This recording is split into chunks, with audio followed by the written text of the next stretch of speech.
c'est lui qui t'a donné le sol. C'est pourquoi tu vas adorer ce Seigneur. Tu vas le glorifier, tu vas le célébrer ce matin. Alléluia, tu vas l'adorer.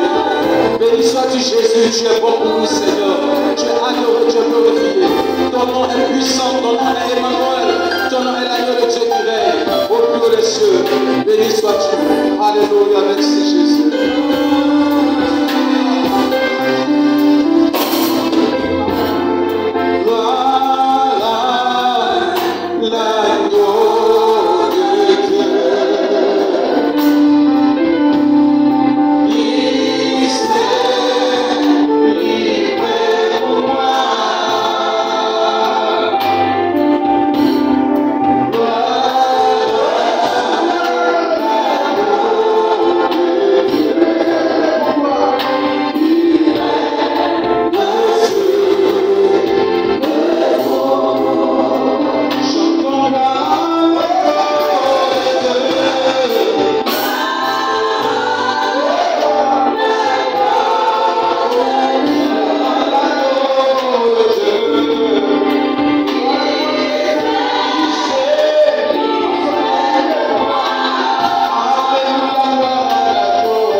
Méditons sur ces paroles, on va le courage, on va les chanter.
Qui sont fortes.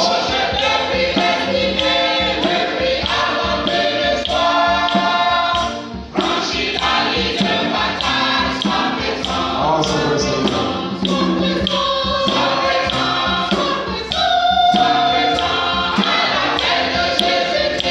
Oh, donne-nous d'être présent à l'appel de Jésus-Christ. Oh, nous laisse les pécheurs.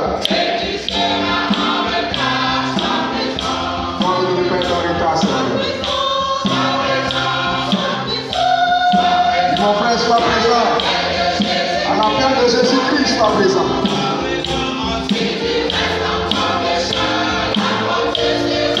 Si tu restes encore pécheur, la porte sera fermée.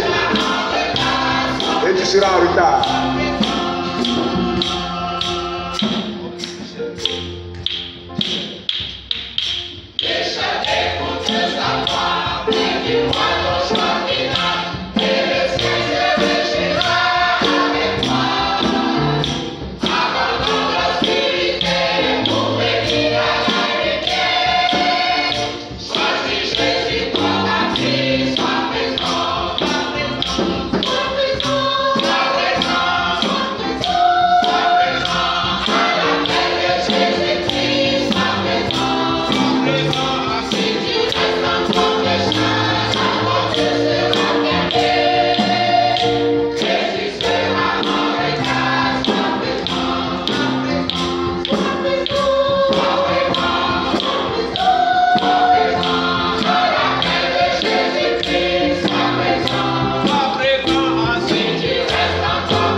Chantez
Que Dieu vous bénisse. Nous passerons tout à l'heure à une autre phase importante.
Jésus. Nous allons partir au Ghana aujourd'hui. On va chanter en Ashanti. Le chant veut dire que celui qui me poursuit là, aujourd'hui là, ces œuvres là, nous on sait que c'est déjà arrêté. Mais dans le chant, elle dit que ça s'arrête. C'est fini. On ne parle plus de ça. Notre âme là, c'est caché dans le Seigneur. Alléluia. Voilà, que les œuvres de l'ennemi, voilà, tout ça là, c'est fini, c'est terminé. On ne parle plus de ça. Amen.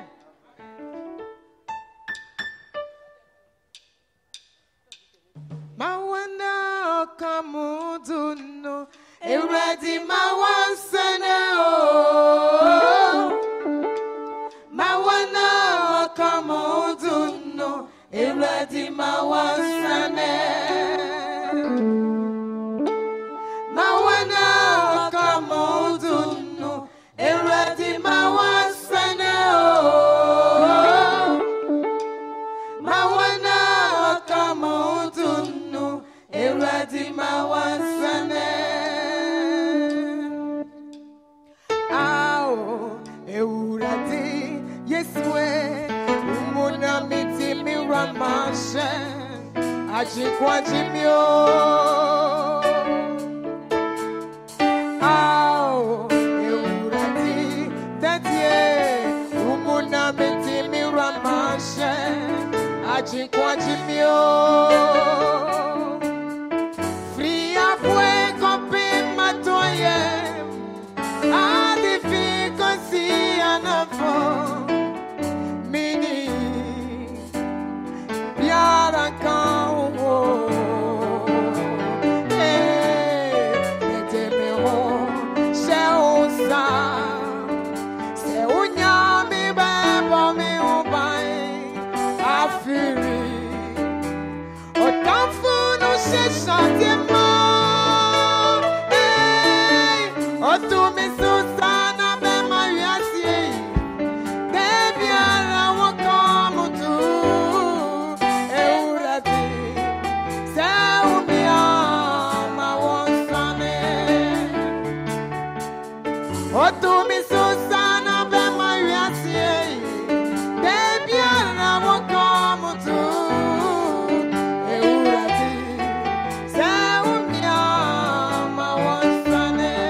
Oh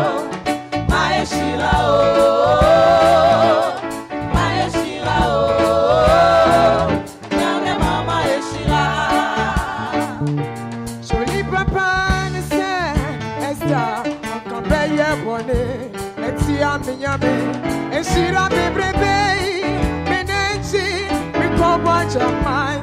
Alléluia.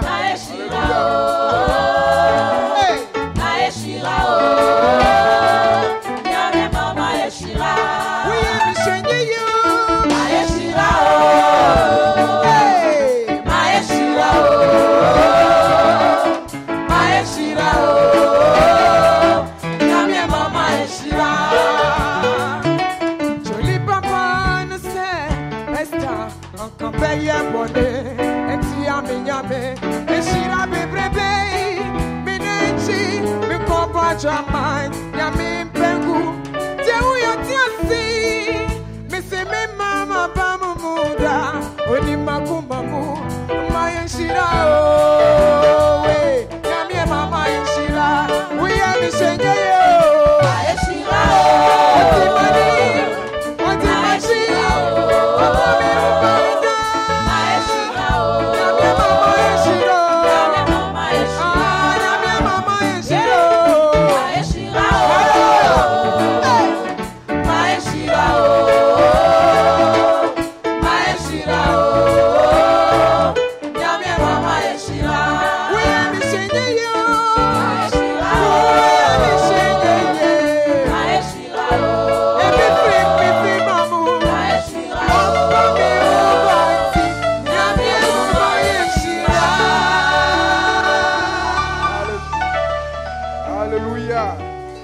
encore ce matin nos grandes acclamations. Si tu es dans la joie, je veux t'entendre. Si tu es dans la joie, je veux que tu acclames Jésus-Christ de Nazareth, le ressuscité. Alléluia.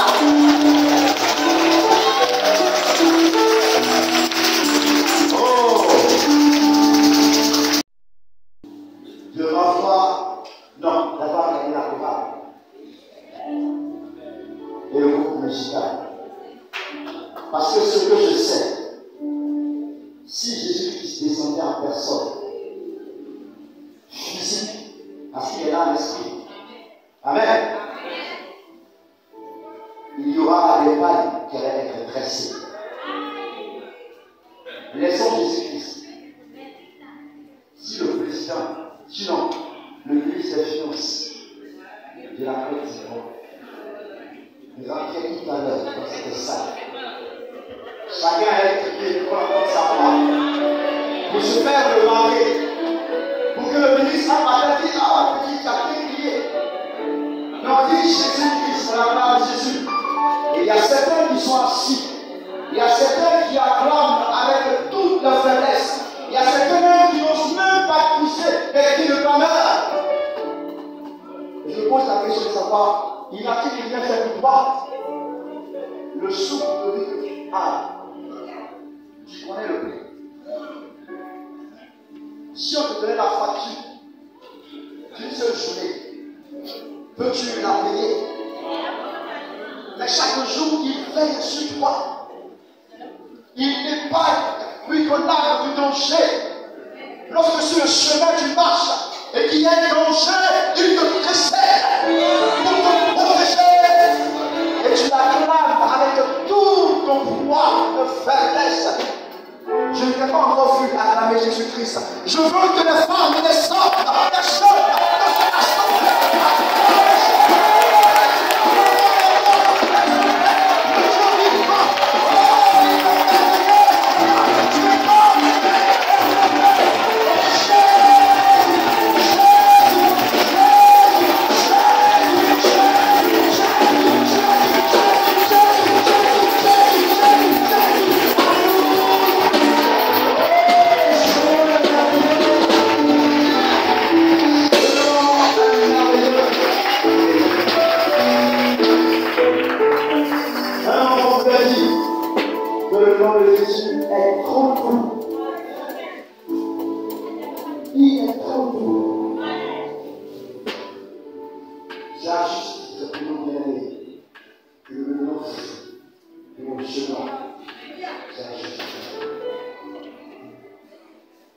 nous allons passer dans la télévision à une étape de notre rencontre. Nous offrons de l'honneur et de l'audience. Et nous recevons de Dieu des prophéties, des paroles de connaissance. Nous recevons de Dieu sa parole, la prédication, pour nous galvaniser davantage dans son service, pour nous orienter dans l'œuvre de Dieu. C'est pour cela que je voudrais que nous puissions garder le plus grand silence et le plus grand sérieux. Si nous avons de la considération pour Dieu, parce que lorsqu'on a une considération pour une personne qu'on aime, on écoute sagement ses conseils. Bien-aimé, si ton téléphone est sur son mairie, mets-le sur le vibreur. S'il n'y a pas le vibreur, mets-le sur silence. Parce que la parole de Dieu viendra tout à l'heure. Et je vous demande, bien-aimé, de recevoir celui-là même que le Seigneur s'est choisi en ce jour pour nous apporter ses conseils.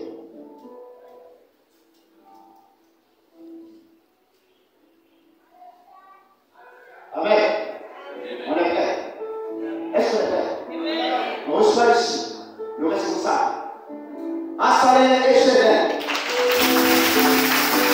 Assalé et Chevet.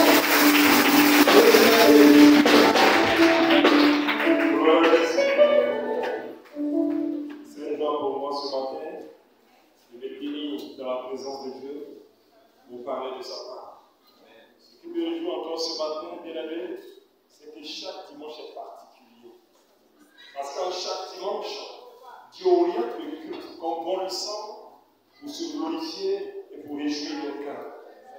Donc en ce matin, on soit rassuré et on soit heureux d'être dans la présence du véritable Jésus-Christ de Nazareth. Et Dieu également, au travers des dons spirituels, nous édifie. Et ce qui me réjouit encore ce matin, c'est qu'à travers les dons qui ont été accordés, Dieu a résumé un tant soit peu mon message. Où Dieu demande à ceux qui passent par un moment difficile de tenir ferme et qu'il est avec lui. Et cette personne à qui je voudrais parler ce matin, c'est celui-là même qui a le cœur gardé véritablement à Christ. Celui-là même qui vit pour Christ. Celui-là même dont la vie dépend de Christ. Qu'il sache que Jésus-Christ est Nazareth dans sa vie. Pour celui qui vit comme bon lui semble, il est ami du péché. Il fait ce qu'il veut. Il vit dans le péché. Et quand ça ne va pas, il coupe pour revenir à Christ. Dieu t'a parlé également ce matin. Ressaisis-toi. Reconsidère tes voies avant qu'il ne soit trop tard. Et la parole a dit, sois présent à l'appel de Jésus-Christ. Si tu restes en retard, la porte te sera fermée. Et ça, c'est l'image d'un enfant qui joue. Et on lui dit, va te laver. Il refuse. Va te laver. Il refuse. Et il se rend compte que sa maman est bien habillée, sa maman est en train de sortir. C'est là qu'il veut courir pour suivre sa maman. Sa maman lui dit, va te laver pour qu'on aille ensemble. Or, il sait qu'en allant se laver, c'est fini pour lui. S'il avait écouté, il serait sorti sa maman. Livre de Daniel.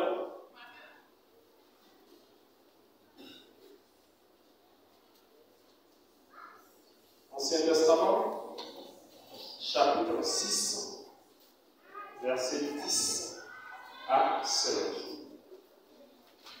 Je fais la lecture. Lorsque Daniel sut que le décret était écrit, il se retira dans sa maison, où la fenêtre de la chambre supérieure était ouverte dans la direction de Jérusalem. Et 3 fois le jour, il se mettait à genoux, il priait et il louait son Dieu comme il le faisait auparavant. Alors ces hommes entraient tumultueusement et ils trouvaient Daniel qui priait et invoquait son Dieu. Puis ils se présentèrent devant le roi et lui dit au sujet de la défense royale. N'as-tu pas écrit une défense portant que quiconque, dans l'espace de 30 jours, adresserait des prières à quelque Dieu ou à quelque homme, excepté à toi, ô roi, serait jeté dans la fosse au lion? Le roi répondit, la chose est certaine, selon la loi des Mèdes et des Perses, qui est immuable. Il prit de nouveau la parole et dit au roi, Daniel, l'un des captifs de Juda, n'a tenu aucun compte de toi, ô roi, mais de la défense que tu as écrite. Et il fait sa prière 3 fois le jour. Verset 14. Le roi fut très affligé quand il entendit cela. Il prit à cœur de délivrer Daniel. Et jusqu'au coucher du soleil, il s'efforça de le sauver. Mais ces hommes insistèrent auprès du roi et lui dirent, sache, ô roi, que la loi des Mèdes et des Perses exige que toute défense ou tout décret confirmé par le roi soit irrévocable. On va continuer un peu. Alors le roi donna l'ordre qu'on amena Daniel et qu'on le jeta dans la fosse au lion. Le roi prit la parole et dit à Daniel, c'est ce qui va nous intéresser. Le roi prit la parole et dit à Daniel, puisse ton Dieu, que tu sais, avec persévérance, te délivrer. Que Dieu nous bénisse. Prions le Seigneur. Père, nous voulons ce matin te bénir, te rendre toute la gloire dans le nom puissant de Jésus. Merci, oh Dieu, pour ta parole. Merci pour nos cœurs. Que par l'action de ton esprit, tu te révèles à tes enfants que nous sommes. Pour nous donner, Père, de repartir d'ici, régénérer, restaurer, renouveler. On a expérimenté ton toucher. Car c'est au pied de la croix que nous sommes. Et par ta résurrection, Seigneur, tu nous donnes de triompher de toute adversité. Sois béni et que ton nom soit loué au nom de Jésus. Amen. Une bénédiction ce matin, bien aimé. Notre texte de ce jour est tiré du livre de Daniel. Et ici, il s'agit de l'histoire du peuple de Juda qui était porté en captivité, en esclavage à Babylone. Et à cette époque-là, sur Juda, il y avait un roi du nom de Joachim. Et à Babylone, Nebuchadnezzar. Alors, Daniel, en compagnie de ses 3 amis, vont se retrouver dans cette captivité-là. Seulement eux, ils seront mis à part pour servir dans la maison du roi, dans une nation païenne. Daniel et ses amis connaissaient Dieu parce qu'ils étaient judéens. Daniel et ses amis étaient de familles nobles, c'est-à-dire qu'ils étaient bien placés là où ils étaient. Mais Daniel et ses amis avaient leur cœur consacré à Dieu.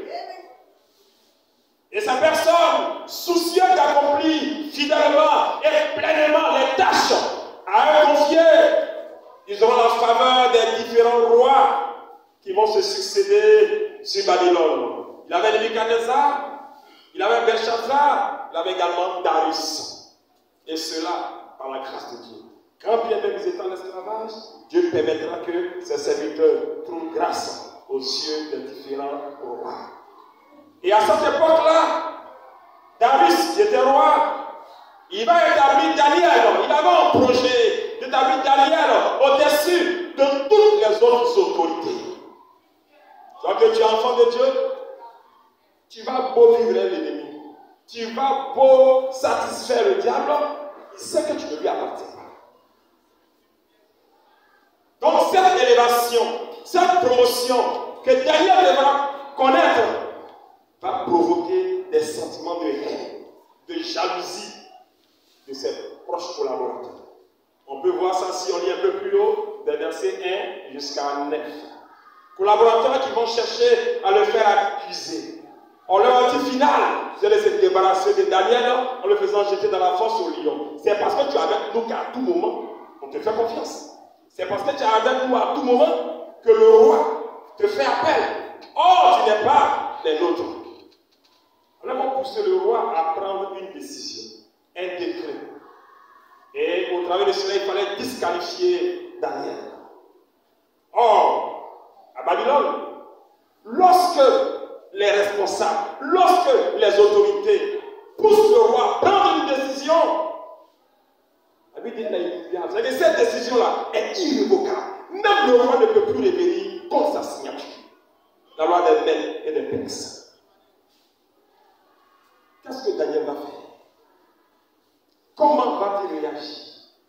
Comment va-t-il se comporter? Est-ce qu'il se cachera ou tu es l'esclavage? Est-ce qu'il va fuir? Par quel moyen ira-t-il supplier le roi parce qu'il avait la faveur du roi?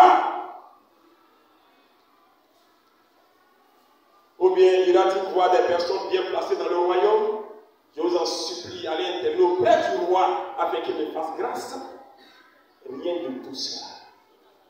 C'est pourquoi notre thème de ce matin, bien aimé, c'est l'attitude de l'enfant de Dieu dans les épreuves. L'attitude de l'enfant de Dieu dans les épreuves. Donc, tu es déjà dans les épreuves. Je n'ai pas dit que tu as vu et puis tu es parti dedans. Tu es déjà dedans. L'attitude, le comportement de l'enfant de Dieu dans les épreuves. Et ce que nous voulons vous faire comprendre, frères et sœurs, c'est d'amener chaque enfant de Dieu que nous sommes à s'attacher à la vérité de la parole de Dieu, quelles que soient les circonstances.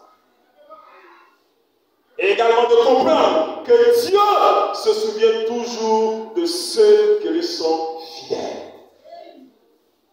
La vérité de la parole, ceux qui lui sont fidèles. Premièrement, l'état spirituel de Daniel avant l'épreuve. Avant que cette divinité ne survienne, quelle était la relation entre Daniel et son Dieu?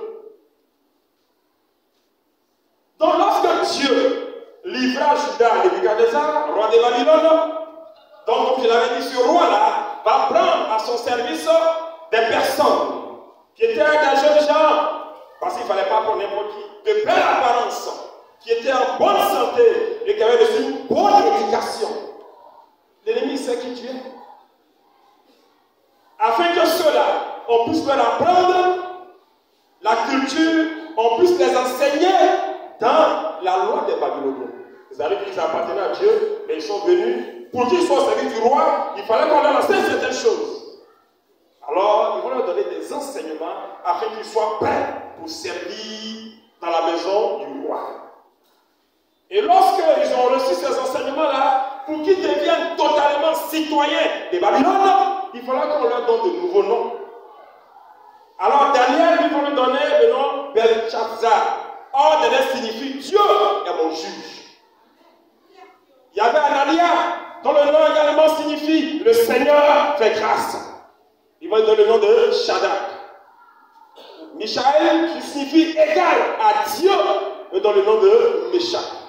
Et le dernier Azaria, qui signifie le Seigneur est mon aide, on lui dit Abed-Nego. Mais ce qu'il faut comprendre, les noms que cette nation païenne leur donnait, c'était des noms de leur divinité. Eux, ils avaient des dieux. Donc c'est ces noms-là qu'ils avaient donnés à Daniel et à ses amis. Mais ils ne seront même pas dérangés. Parce que la formation qu'ils vont recevoir, les enseignements qu'ils vont leur donner, c'était pour être bien placés dans le royaume. Chapitre 1, verset 17 à 18 du livre de Daniel. Donc ils vont être instruits dans la langue et dans les sciences des Babyloniens. Quand bien même ils auront tous ces honneurs, parce qu'ils sont au service du roi, de vous à moi. Nous sommes au service du roi. Donc tu es au service du roi, tu fais quoi? Tu te comprends comme un petit roi. D'après les enfants de boss, c'est boss. Donc ils sont là-bas. Mais leur cœur sera toujours attaché à Christ. Chapitre 1, verset 12 à 15. Ils étaient bien sûr en esclavage, mais ils ont refusé de se compromettre.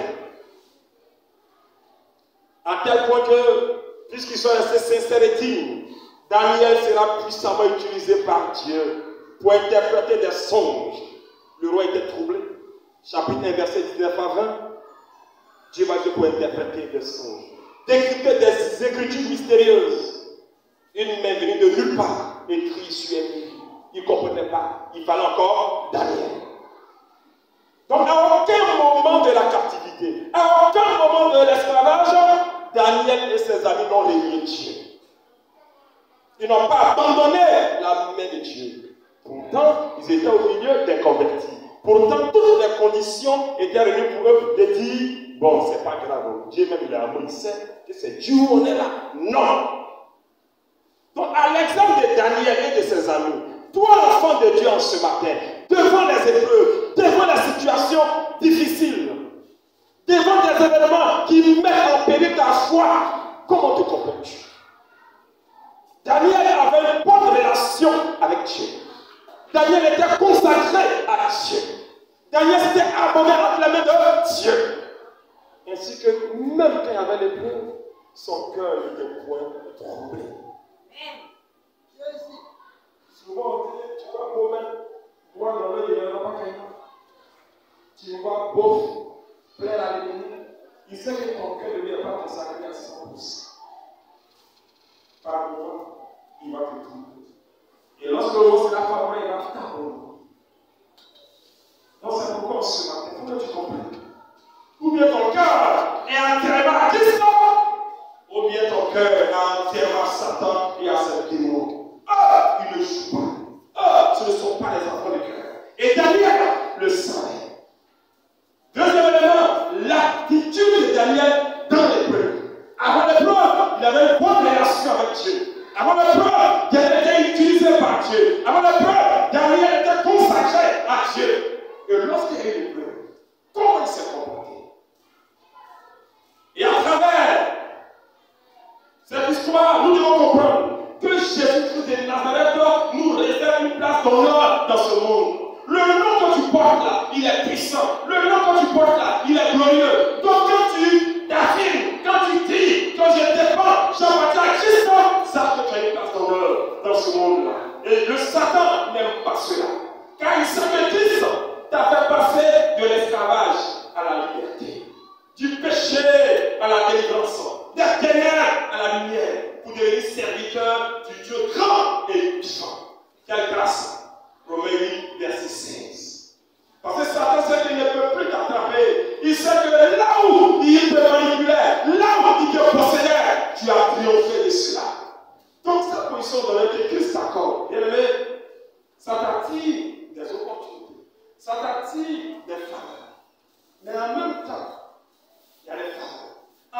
temps, tu as la joie, mais en même temps, il y a des oppositions. Parce que tu as faim de Dieu, enfant de Dieu. Satan, il s'en fout de ceux qui n'appartiennent pas à Christ. Il est assis sur eux. Il fait dans ce qu'il veut. Mais toi qui dépends de Christ, c'est toi qui as un problème pour ça. Parce qu'au fur et à mesure que tu as élevé, au fur et à mesure que Dieu t'accorde sa grâce, il veut te faire chuter, il veut te faire quitter, il veut te pousser à perdre les promesses qui sont liées à cela. Donc Daniel, il avait des qualités exceptionnelles et une intelligence extraordinaire. Et ce qui va pousser le roi à vouloir l'établir au-dessus des autres gouverneurs. Les satrapes, ce sont des gouverneurs qui ont été établis sur de grandes régions. Et Daniel devait les surpasser. C'est comme si aujourd'hui on pourrait parler des préfets. Et Dieu se souvient toujours de ceux qui lui appartiennent. Ses ennemis savaient qu'ils n'avaient aucun moyen d'attaquer Daniel. Ils n'avaient rien contre Daniel.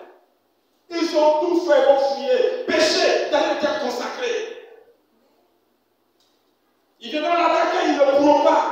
Donc il fallait trouver quelque chose que Daniel faisait pour aller contre lui. Alors, comme ils savent que Daniel, il aime prier. Tous les jours, il va prier 3 fois. Donc on va pousser le roi à prendre une décision pour mettre Daniel mal à l'aise. Verset 7. Ils vont pousser le roi. Prends un décret, prends une décision pour dire que durant 30 jours, du 1er au 30, on ne doit prier personne. Donc, toi, roi. C'est-à-dire que c'est toi qu'on doit adorer. Tous les autres dieux, ils doivent faire silence pendant 30 jours. Or, même leur Dieu était déjà silencieux, mais c'est à cause de Daniel. Donc le roi ne comprendra pas. Il était d'accord. Mais quand l'ennemi veut te séduire, tout ce que tu viens entendre, il ne va te dire. Comme les enfants, toi, t'as la cour. Oh, roi, viens éternellement. Oh, il ne veut pas qu'il éternellement. Donc, ils connaissaient la détermination. Ils savaient que Daniel était obéissant à Dieu. Et puisque Daniel était obéissant à Dieu, ils savaient que Daniel désobéit à ce décret. Pas seulement ils savaient, parce qu'ils connaissaient son témoignage. Daniel était prêt à se sacrifier pour la cause de son Dieu. Quand bien même ils étaient en esclavage, Daniel n'était pas prêt, ni lui ni ses amis, à aller vers un autre Dieu. Même si c'est sur hors du roi. Daniel savait ce que les autres étaient en train de préparer contre lui. Daniel savait que le roi avait pris cette décision. Daniel savait les conséquences de ce qu'il avait l'habitude de faire. Mais lorsqu'on lit, la Bible nous dit que Daniel n'a rien changé à ses habitudes. Son cœur était en confiance. Il n'a rien changé à ses habitudes. Bien au contraire, ses fenêtres étaient bien ouvertes. Ses fenêtres étaient ouvertes. Regardez ce qui est intéressant. Daniel n'était pas inquiet. Ses fenêtres étaient ouvertes. Et la Bible nous dit qu'il priait en direction de Jérusalem, là où se trouvait le temple. Donc on est 600 versets 20 à 21. Donc Daniel connaissait le danger. Il n'a pas fermé les fenêtres. Ça aurait été nous, ça aurait été nous. C'est un problème. On fait bien. Tu es dans la chambre, là où tu sais que quand tu parles, on ne peut pas entendre. Bon, Dieu il entend. Tu parles fort. Tu parles, Dieu il entend. Seigneur mon Dieu, comme les enfants. Seigneur mon Dieu, mon roi, tu commences à me parler. Ça va finir. Toi-même tu sais, on dit 30 jours, ça va passer tout dessus. Mais jamais Daniel n'a accepté de faire cela. Il avait fait confiance là en l'Éternel des armées. Celui qui délivre et qui prend soin de ceux qui lui sont fidèles. Dans nous aussi, en tant qu'enfants de Dieu, frères et sœurs, ne faisons pas preuve de négligence, ni de légèreté dans notre vie de prière. Daniel avait cette vie de prière. Daniel était loyal à Dieu et à sa parole. Et le cas de Daniel doit être un bon exemple pour les enfants de Dieu que nous sommes. Faisons preuve d'honnêteté, d'intégrité. Un travail de qualité dans la situation difficile. Même quand ça ne va pas, sois toujours à ton poste. Même quand c'est difficile, serre toujours le Seigneur. Ne dis pas que c'est compliqué. J'ai crié à Dieu, ça ne va pas, je suis découragé, j'abandonne la main de Dieu. L'ennemi est heureux. Parce qu'il est en train d'atteindre son objectif. Daniel savait cela, mais Daniel était ferme. Parce que Daniel a honoré son Dieu. Et on va donner quelques éléments. Donc Daniel s'est servi pour démontrer qu'il appartient au Dieu vrai et vivant. Daniel avait l'approbation de Dieu. L'approbation divine. Comment cela? Cherchons toujours à avoir la faveur de Dieu par une vie de qualité. Ne cherchons pas la faveur des hommes. Les hommes passeront, mais cherchons la faveur de Dieu qui peut te délivrer, te relever de la situation difficile, impossible. Daniel l'a compris.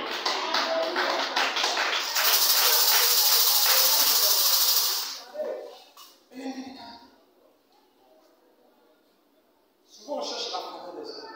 C'est pas mauvais. Nous sommes sur la terre. Mais lorsque cette faveur des hommes que tu cherches est en contradiction avec la parole de Dieu, ressaisis-toi. Mieux vaut plaire à Dieu qu'aux hommes. Parce que les hommes sont là pour un temps. Mais la roue aura tout. Daniel savait cela. C'est pourquoi il était également attaché à la parole de Dieu. Il avait la main de Dieu sur lui. Ayons la main de Dieu sur nous. Soyons obéissants à Dieu et à sa parole. La parole de Dieu est notre boussole. La Bible nous dit toute prophétie doit être prouvée par la parole de Dieu. Tout ce qu'on vient de dire, si ça vous fait la parole de Dieu, ça ne vient pas de Dieu. Mais c'est ça, parole. Daniel était attaché aux enseignements qu'il avait reçus. Et il savait qu'en dehors de Dieu, il ne fallait pas adorer un autre Dieu. Le roi ne savait pas cela. Parce qu'on mettait le roi sur le même pied que Dieu. On va t'adorer pendant 30 jours. Tu n'es qu'un mortel. Daniel était consacré à Dieu par une sanctification. On aime le péché, on aime souvent dire la chair est faible. Mais est-ce qu'il y a rien de te répondre? Mais la vie est disposée. Prions le Seigneur pour qu'il nous aide dans ce matin de comprendre le péché. Excusez-moi, mais comme souvent regardez nos chiens, qui va beau de laver tous les produits, tant qu'il n'est pas les faire tout dans les herbes ou bien dans la poussière, il n'est pas satisfait. Pour te dire, tu le parfumes, mais il a eu l'occasion, il est parti. Or, nous, en tant qu'enfants de Dieu, il faudrait qu'on soit entièrement dévoués pour la cause du Seigneur.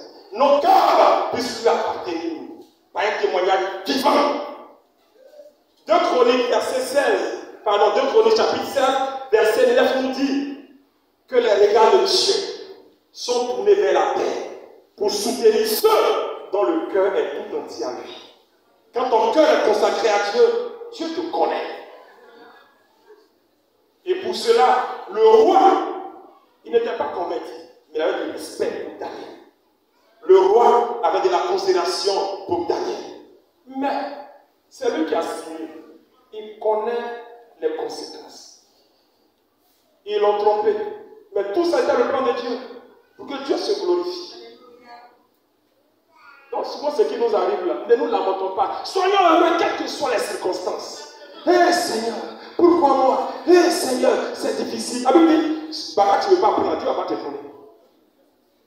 Dans ton bagage, dans ton degré de foi, il faut prendre comme ça. Et puis bénis-le. Mais aussi toi-même, tu allais chercher le problème, puis tu as pris son bagage, ça ne sert à pas. Donc selon la loi des mères et des pères, le roi ne pouvait rien. Donc le monde des ténèbres ne supporte pas ta position en Christ à cause du nom que tu portes, Jésus-Christ. Donc soyons vigilants en marchant dans la sainteté. Parce que l'ennemi il est rusé, il est malin. Il pose des actes juste pour te distraire et puis te disqualifier. Donc de vous à moi, si Daniel avait eu peur pendant 30 jours, il allait mourir spirituellement. Sa relation à Dieu allait prendre des coups. Il allait mourir spirituellement. Tu ne pries pas 30 jours. De vous à moi, 30 jours. Bon, je ne sais pas. Peut-être tu peux faire 30 jours, 2 mois, 3 mois, ton cœur, mais ça ne va pas. Mais quelqu'un qui vit pour Christ, il et il est attristé. Parce que le Saint-Esprit va le lui rappeler. Donc si Daniel avait eu peur, il serait venu un refroidissement dans la vie de Daniel. Daniel avait baissé les bras. Or, l'ennemi, quand il te refroidit spirituellement, il a une objectif de te tuer. Tu restes attaché à Jésus. Si ton cœur n'est pas troublé, comprends. Si Daniel n'a pas eu pris peur, Daniel serait pour la victoire. Donc, dans le cas de certains d'entre nous, nous avons la main de Dieu parce qu'il a des difficultés. Nous avons la main de Dieu parce que le monde nous présente des plaisirs. Le monde nous fait croire que nous avons la solution à tous nos problèmes. Le monde nous fait croire que nous perdons du temps dans la maison de Dieu. Or, Satan qui te trompe, c'est lui ton accusateur. Il est toujours là pour te dire ce que tu as fait contre Dieu. Regardez, eux ils ont fait prendre leur décision au roi. Daniel n'a rien dit, il n'est pas allé se plaindre. Il s'est mis devant Dieu. Mais les mêmes là, verset 11, comme ils ont fait, maintenant eux ils cherchent, on va aller voir ce qu'il entend. Est-ce que vraiment il respecte ce que le roi dit? Donc verset 11, alors ces hommes entraient tumultueusement et ils disaient Daniel qui priait et invoquait son Dieu. Ils vont se couper puis tout. Il est en train de prier. Rien n'a changé. Il est difficile à se méfier. Or, on doit comprendre que celui qui s'éloigne de Dieu, Dieu s'éloigne de lui. Ça n'a rien à faire. Donc, il a pris son camp. Donc, Daniel avait l'approbation de Dieu par sa vie de sanctification. L'approbation de Dieu par l'enseignement, la parole de Dieu qu'il pratiquait. L'approbation de Dieu par la qualité de son témoignage. Deuxième élément, il y avait une communion entre Daniel et son Dieu. Puisqu'il avait la faveur de Dieu, il y avait une communion entre eux. Il existait une bonne communion entre Daniel et Dieu avant que les dieux ne subviennent. Puisque celui qui sait s'humilier, celui qui sait se mettre à genoux pour Dieu, Dieu va le tenir debout devant n'importe quelle situation. Tu sais t'humilier pour la cause du Seigneur, Dieu sera te relever pour que son nom en tire au genou. Mais pour cela, qu'est-ce qu'il fallait à Daniel? Une vie de prière. Daniel n'était pas tout. Ce qu'il faisait avant, la Bible dit, ce qu'il faisait auparavant, il a continué à faire. Il priait 3 fois le jour. Il n'a pas dit, aujourd'hui là, ça chauffe, c'est dur. Allez, je vais prier spécialement. Mais le peuple est déjà là. Tu as quelle force? Donc ta communion avec Dieu a de l'importance, frère et sœur. Donc toi-même, en tant qu'enfant de Dieu, tu as une relation d'intimité. Tu as une bonne relation avec Dieu. Souvent quand on vient, on demande de prier, il y a la personne qui sont distraites. On demande de chercher la face de Dieu, il y a la personne dont le cœur n'est pas disposé. N'attends pas que le vent souffle. N'attends pas que la route tourne. Il faut que ta communion avec Dieu soit véritablement sincère. Par la prière. Je me rappelle encore quand on était à Boaké. En 2002, je devais sortir ma famille. Ce qui était intéressant à cette époque, je le dis au diable, le cœur en joie. Mais à l'époque, on ne pouvait pas dire ça, le cœur en joie. Tu causes avec ton ami aujourd'hui. Tu te réveilles le matin, on dit oui, il a dit non, il est bien parti. Parce que personne ne dit au revoir à son ami. Donc, à cette époque, il était encore plus gros que ça. Hein? Voilà, il était encore plus gros que ça. Là, j'ai fondu. Mais que nos seigneurs soient bénis. Et ma famille et moi, on devait sortir. Ceux qui connaissent Boaké, on était à Belleville. Bon, là, il n'y avait plus rien à manger. On est allé vers le quartier Zone, chez un tuteur. Le père a un ami. Et là-bas, j'ai dit au tuteur, il dit, mon papa, dans 3 jours, nous allons sortir. Il dit, comment? Il dit, non, nous allons sortir. Il dit, mon fils, c'est risqué. Qu'il y en a qui vont. Bon, il n'y a pas de communication. Il est arrivé, il n'est pas arrivé, on ne sait pas. Seulement ce qui vient, on dit, il y en a qui sont tous, les corps ne sont pas. Il a dit, papa, nous comptons sur Dieu. Ah, les femmes, que Dieu bénisse. Il a dit à ma femme, nous allons sortir. Elle doit faire comment? Il dit, on va sortir. Mais on va prendre un moment de jeûne et prière. Et où on est là? On mange 1 fois par jour. Parce qu'il n'y a pas l'argent que c'est difficile. Donc, si on fait jeûne Esther, c'est facile. Mais les gens qui mangent 1 fois par jour, on fait jeûne Esther en même temps. Donc, on s'est mis devant le Seigneur, ma femme, les enfants. Il n'y a pas de démocratie. Tout le monde va jeûner. C'est parce qu'on va préparer que tu vas espérer. Parce qu'on ne peut pas sortir. Donc nous allons passer du temps dans la prière. Porte fermée, clé dans ma bouche, on ne sort pas. Tu veux, il n'y a pas de courant, donc il n'y a pas de télévision. On a jeûné, on a prié, on a médité. Si tu veux, il ne faut pas prier. C'est bien sûr, tu vas t'arrêter. Si tu t'arrêtes, il y a deux cas. Ou bien tu es debout, ou bien tu tombes. Parce qu'à la fin. Mais ils vont tenir et nous allons prendre du temps devant Dieu. Au 3e jour, j'ai dit au vieux, on s'en va. Il dit, mais vous avez la force. Il dit, papa, on s'en va. 6 heures du matin. Mais voilà ce que Dieu il va faire. Il y avait des corridors. Nos cousins étaient partout. Mais il est le maître des circonstances. Il va incliner le cœur. Et au moment où nous sortait des hommes pour passer par Ouansou, on nous dit qu'on les avait convoqués du genre un grand rassemblement au camp. Donc subitement, tous les postes se sont vidés. Mais de vous à moi, il n'y a pas de ça là. Ah non, on est parti soit, on a arrivé. Parce qu'on a pris du temps devant Dieu. Mais si tu n'es pas habitué à prier, devant les épreuves, devant les situations, tu seras troublé. Qu'est-ce que tu vas faire? Donc ce matin, on doit t'amener à compter sur Dieu, quelles que soient les circonstances, quelles que soient. Attendez-vous à moi, ça ne va pas. Tu t'es sur ton problème à ton ami. Il va bien t'écouter, hein? Et puis te dire, moi, mais c'est Dieu, il n'y a rien même. Et pendant que tu travailles, il est en train de t'insulter. C'est Dieu qui incline les cœurs. Quel que soit le cœur endurci, on n'a qu'à dire, va, comment? Mais si tu as incliné son cœur, pour toi seulement, là, il va ouvrir. Mais tu ne cherches pas la face de Dieu. Tu te lamentes, tu te promènes, tu t'inquiètes. Jusqu'à définir le tout là, tu es fatigué. La situation n'a pas changé. Maintenant, quand tu te relèves, rien ne change. Mets-toi devant le Seigneur. Daniel était attentif à la voix de l'esprit.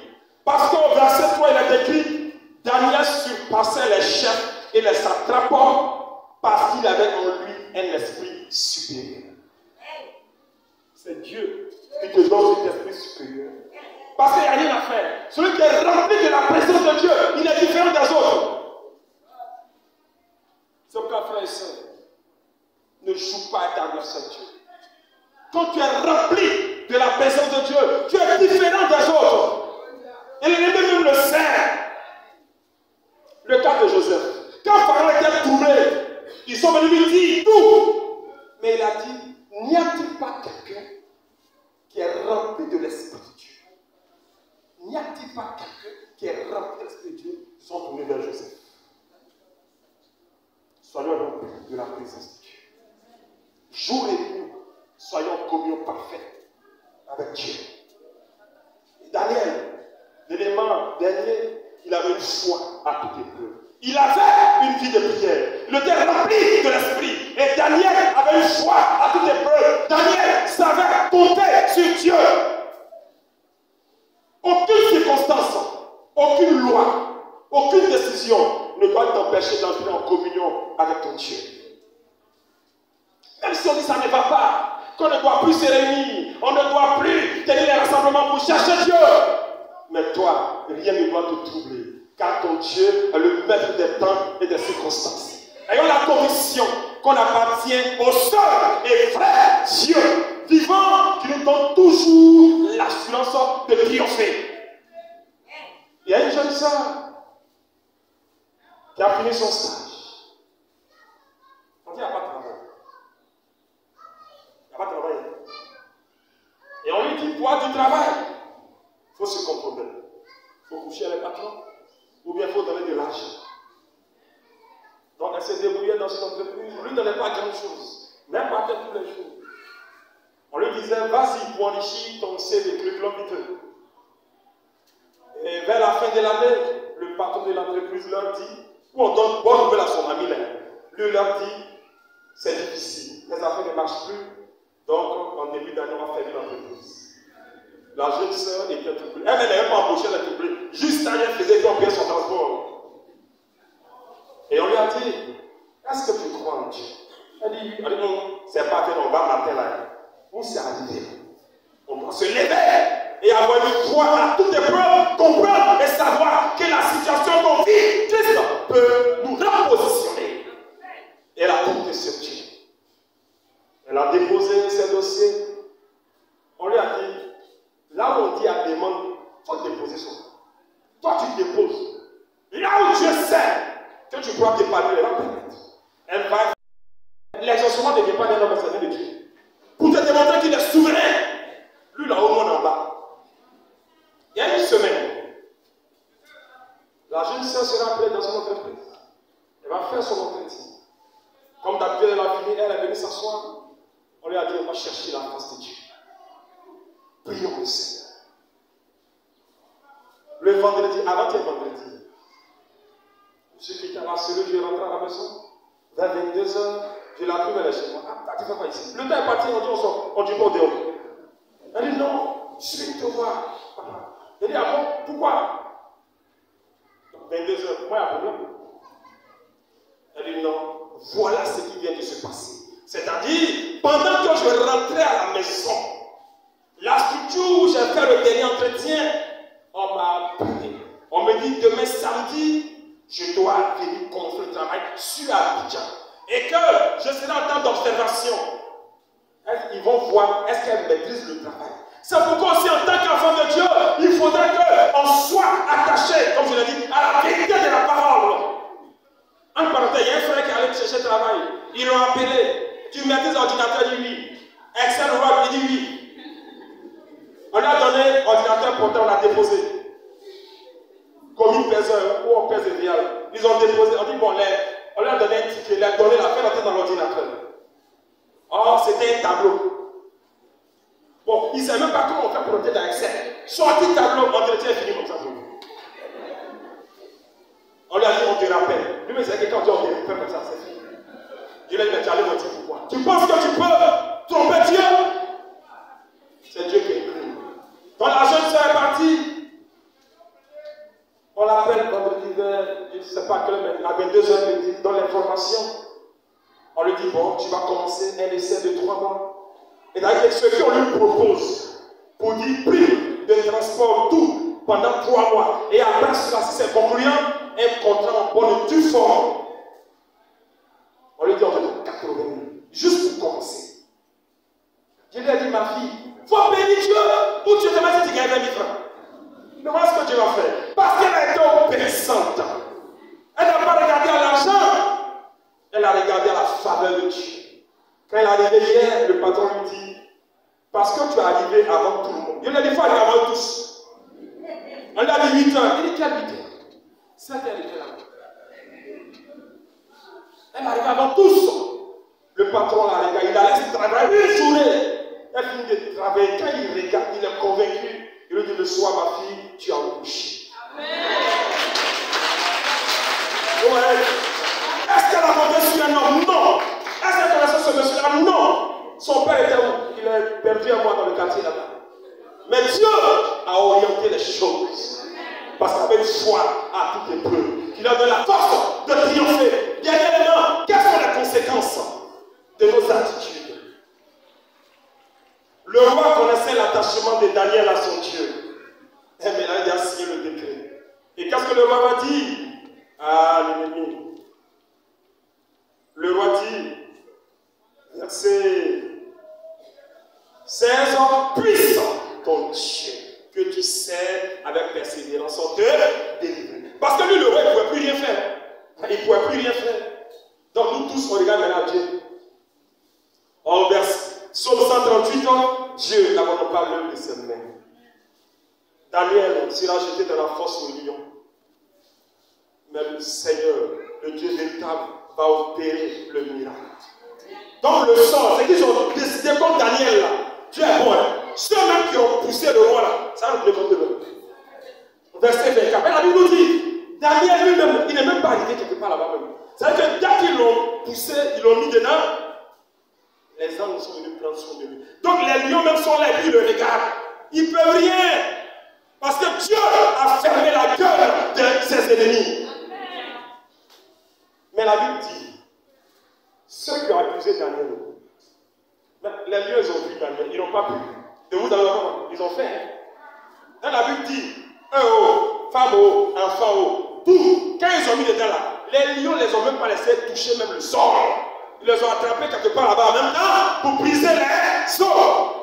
Donc soyons donc centrés, car aucune situation à laquelle tu es confronté n'échappe au contrôle de Dieu. Parce que c'est lui qui tient l'univers dans le creux de ses mains. Psaume 91, verset 1 à 2. Daniel a vu la grandeur de l'Éternel des armées et pouvoir affirmer au verset 22. Mon Dieu a envoyé son ange et fermé la gueule des lions, qui ne m'ont fait aucun mal, parce que j'ai été trouvé innocent devant lui. Et devant toi non plus, ô roi, je n'ai rien fait de mauvais. Aussi longtemps que nous serons fidèles à Dieu, le Saint-Esprit sera toujours présent à nos côtés. À travers dans l'histoire de Daniel, Dieu sait se trouver des hommes et des femmes pour manifester sa gloire de façon éclatante aux yeux des païens. Même si nous sommes découragés, même si nous passons par des moments difficiles, nous devons croire que Jésus-Christ de Nazareth est à la brèche pour nous aider à nous en sortir. Parce qu'aucune situation n'est au-dessus de ton Dieu.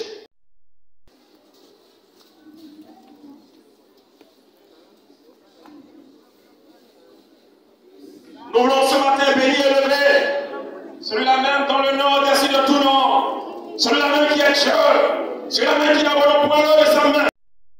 En ce matin, nous voulons te bénir, en ce matin, nous nous approcher du trône. Et compassion. Nous allons demander en ce matin, tous ceux qui sont troublés, tu vas te tenir debout et on va te recommander à la grâce de Dieu. Les lendemains sont incertains. Tu les perds.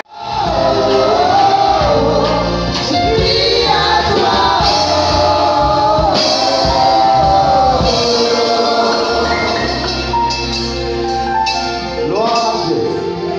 Gloire à Jésus. Dans les attitudes, dans les situations difficiles, plutôt, quelle attitude avons-nous bien aller? Notre Dieu nous regarde. Il veut souvent intervenir. Mais à qui est-ce que nous allons attribuer la gloire si nous ne portons pas nos regards vers lui? C'est un Dieu de salut. Il voudrait que la gloire puisse lui revenir. Amen.